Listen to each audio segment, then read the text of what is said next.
আসসালামু আলাইকুম রহমতুল্লাহ। বিসমিল্লাহির রহমান রহিম। আজকে আসলে লাইভটি খুবই বেদনাদায়ক, কষ্টদায়ক। তো ওনার যে পরিচয়, লালচান, নাম আব্দুল জলিল, আসলে খুবই অসহায় মানুষ। এই যে ঘরটি দেখতে পাচ্ছেন, মাটির ছোট্ট একটি ঘর, তার চারটি মেয়ে, অর্থ সম্পদ বলতে নাই বলতে কিচ্ছু নেই, তার দিনমজুরি মানুষ। কিন্তু এই যে তার ঘরটি প্রায় কয়েক মাস আগে পুরাটা ঘর নষ্ট হয়ে গেছে, শিল পরে তার ঘরটি নষ্ট হয়ে গেছে।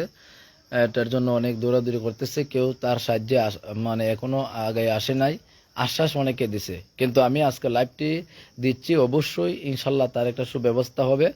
তো আরেকটা জিনিস দেখেন, তার ঘরটা মেরামতের জন্য কিছু টাকা অল্প অল্প করে দিনমজুরি মানুষ টাকাগুলা একটু সঞ্চয় করেছিল, কিন্তু তার দুর্ভাগ্যবশত এই যে দেখেন তার ছোট্ট মেয়েটা খুবই জীর্ণ শীর্ণ। এই যে দেখেন তার শরীরের হাড়গুলা মানে বের হয়ে যাচ্ছে, অর্থাৎ এতটা কষ্ট এই বাচ্চার তোলে।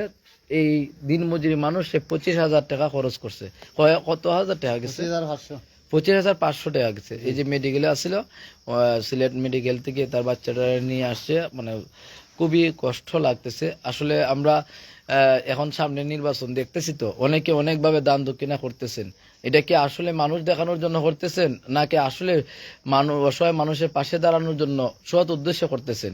যদি সৎ উদ্দেশ্যে আপনারা করে থাকেন, প্রথমত আমি তাদেরকে বলবো, যারা বিভিন্নভাবে মানুষ দেখানোর জন্য ইচ্ছা পোষণ করেন, আপনারা এখান থেকে বের হয়ে একদম সত্য বাস্তব, এই যে আমার আব্দুল জলিল ভাই, তার এই বাচ্চাটা অসহায়, তার ঘরের মধ্যে পানি পড়ে, কাজে আপনারা এই জায়গাটার মধ্যে কিছু সহযোগিতা করবেন, এটা আমার মানে আপনাদের প্রতি আকুল আবেদন। আরেকটা জিনিস হলো, আমরা জানি আমাদের লালচাঁদের প্রবাসী সংগঠন একটা আছে। আমি সংগঠন পার্সোনালভাবে আপনাদের সবার সাথে কথা বলবো।